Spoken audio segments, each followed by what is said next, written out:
बाघ की गुफाओं के निर्माण की शुरुआत 4वीं सदी ईस्वी की मानी जाती है, जब मालवा पर गुप्त वंश का शासनकाल था।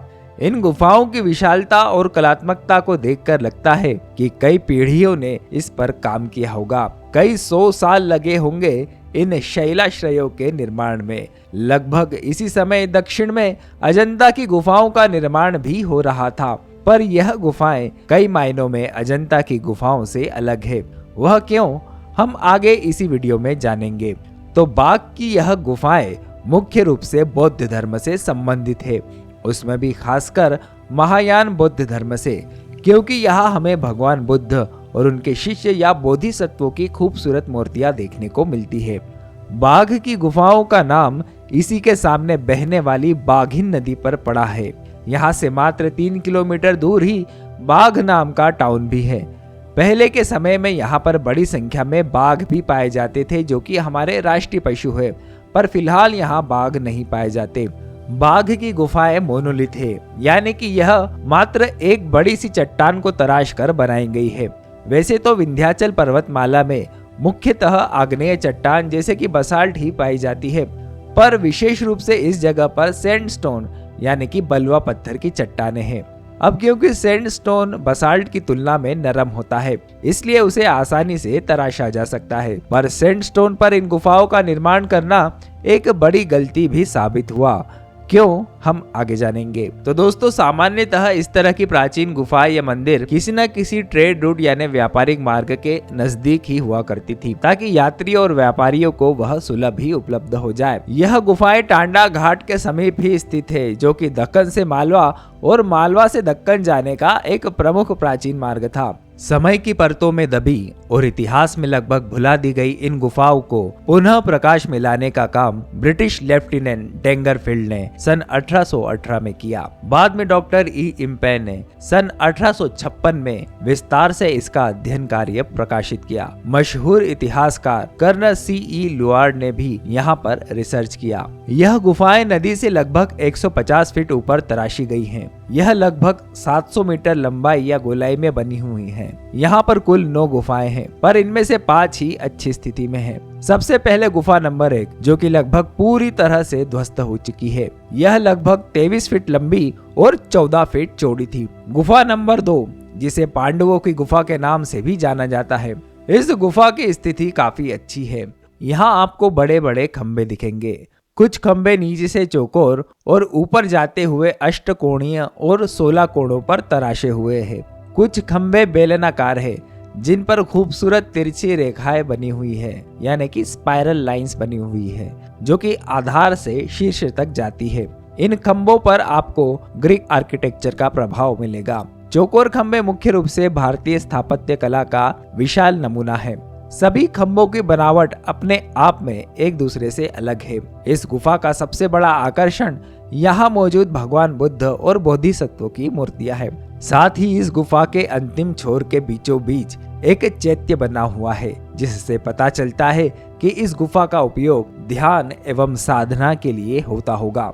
दोस्तों, मैं आपको बता दूं कि यह गुफा बड़ी ही अंधेरी है। कैमरे की ब्राइटनेस यानी ISO को बहुत बढ़ाकर यह वीडियो बना रहा हूं मैं। शुरू में तो काफी डर लग रहा था, पर फिर बाद में हिम्मत करके आराम से मैंने इस गुफा को डॉक्यूमेंट किया। इस स्तूप के दोनों ओर भगवान बुद्ध के साथ साथ उनके 2 शिष्य या फिर बोधिसत्व है।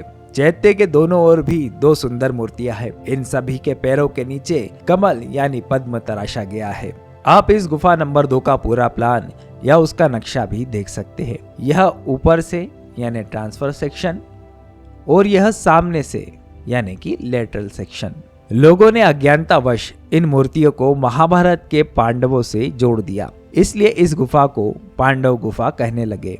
इस गुफा के बाहर की ओर खिड़कियां भी है, जिससे यहाँ हवा और प्रकाश आता है। यहाँ प्रवेश द्वार पर खूबसूरत डिजाइन बनाई गई है। यहाँ किसी समय बहुत सी कार्विंग्स भी हुआ करती थी, जो कि मौसम और समय की मार से खराब हो गई है। इस गुफा के दोनों ओर 2 छोटे कक्ष बने हुए हैं, जिसमें से पश्चिम दिशा की तरफ चूना मिट्टी से भगवान गणेश की मूर्ति बनी हुई है, तो पूर्वी दिशा की तरफ ललितासन मुद्रा में बैठी हुई एक मूर्ति देखी जा सकती है। पर यह दोनों मूर्तियां काफी खराब हालत में हैं। आगे हम अब गुफा नंबर 3 में बढ़ते हैं, जिसे हाथी खाना भी कहते हैं। इस गुफा का इस्तेमाल विहार के रूप में किया जाता होगा। विहार यानी कि जहाँ बौद्ध भिक्षु रहा करते थे। इस गुफा को बहुत ही सुंदर फ्रेस्को शैली की चित्रकला से सुसज्जित किया गया है, जिसमें विशालकाय हाथियों के काफिले को दिखाया गया है। इस गुफा में कभी भगवान बुद्ध की सुंदर पेंटिंग्स थी, जिसमें उनके शिष्य उनके समक्ष झुके हुए थे। पर दोस्तों, अब इन गुफाओं की पेंटिंग्स को नमी और मौसम की मार से बचाने के लिए सुरक्षित रूप से उखाड़कर इसी परिसर में मौजूद म्यूजियम में रखा गया है। यहाँ कई सारे चैम्बर्स यानी कि तहखाने बने हुए हैं। यहाँ के विशालकाय खंबे गुफा नंबर 2 से अलग है। लगता है कि यह दोनों अलग अलग समय में बनाए गए होंगे। गुफा के द्वार पर सुंदर कार्विंग्स के अवशेष देखे जा सकते हैं। अब यहाँ पर आप देख सकते हैं उस लगभग 220 फीट लंबे फसाड या बरामदे के अवशेष, जिससे यहाँ की गुफाएं आगे से ढकी हुई थी। वर्तमान में दिखने वाला प्रवेश द्वार वास्तव में इन गुफाओं का मुख्य प्रवेश द्वार नहीं है, पर जैसा कि मैंने कहा था, सैंडस्टोन जहाँ काटने छाटने के लिए आसान होता है, पर वह पोरस भी होता है, और इसी के कारण यह बरामदा या पोर्टिको या फसाड गिर गया। बस कुछ भाग ही बचा हुआ है। गुफा नंबर 3 से आगे बढ़ने पर हमें दीवार में एक बहुत बड़ी सी मूर्ति दिखाई देती है, जो कि समय और मौसम के प्रभाव से बिल्कुल अस्पष्ट है। इसके ऊपर एक छत्र सा स्तूप बना हुआ है, जो कि भगवान बुद्ध की निशानी है। तो अब हम गुफा नंबर 4 की तरफ बढ़ते हैं, जिसे रंग महल भी कहा जाता है, क्योंकि यहाँ पर खूबसूरत पेंटिंग्स हुआ करती थी, जिन्हें फिलहाल यहाँ से निकालकर म्यूजियम में संरक्षित रखा गया है।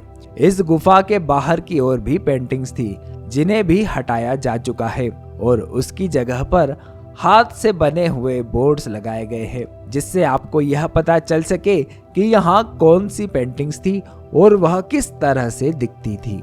यहाँ कुल 38 खंबे हैं। गुफा के अंतरिम भाग के बीचों बीच एक चैत्य या स्तूप भी है। यहाँ पर कोई मूर्तियां नहीं है। यहाँ के खंबे मुझे सबसे ज्यादा खूबसूरत और आकर्षक लगे। यहाँ के कुछ स्तंभ गिर भी चुके हैं और कुछ को एएसआई यानी कि आर्कियोलॉजिकल सर्वे ऑफ इंडिया ने पुनः ठीक किया है या इनका पुनः निर्माण किया है। यहाँ पर आप गौर फरमाइएगा, यहाँ पर इस पहाड़ की संरचना साफ दिखाई देगी। कुछ लेयर्स में आपको मिट्टी के कण भी दिखाई देंगे। यही कारण था इस गुफा की बाहरी पोर्टिको या बरामदे के गिरने का। गुफा के अंदर स्तंभों के ऊपरी सिरे पर बहुत खूबसूरत कार्विंग्स बनाई गई थी। यहाँ आप इस गुफा का प्लान या नक्शा देख सकते हैं। इस गुफा के पूर्वी कोने पर एक कक्ष में अस्पष्ट मूर्तियां बनी हुई है, जिसे देखकर स्त्री और पुरुष का सिंहासन पर बैठे होने का आभास मिलता है। गुफा नंबर 5 में बढ़ने से पहले बाघ की गुफाओं की उन सुंदर चित्रकला के नमूनों को देख लेते हैं, जिसके कारण यह गुफा पूरी दुनिया में जानी जाती है। इस चित्र में आपको एक स्त्री अपना चेहरा छुपाए दुख की भावना को प्रदर्शित करती हुई दिखाई देगी, जबकि दूसरी स्त्री उसे सांत्वना देती प्रतीत हो रही है। या फिर ऐसा भी हो सकता है कि दोनों ही शर्मा रही हो या सकुचा रही हो। आपको क्या लगता है? आप चाहे तो कमेंट्स में बता सकते हैं। दूसरे चित्र में आपको 4 बुद्धिजीवी किसी गंभीर मुद्दे पर चर्चा करते हुए दिखाई देंगे। इनकी वेशभूषा से उनके सामाजिक स्तर का अनुमान लगाया जा सकता है।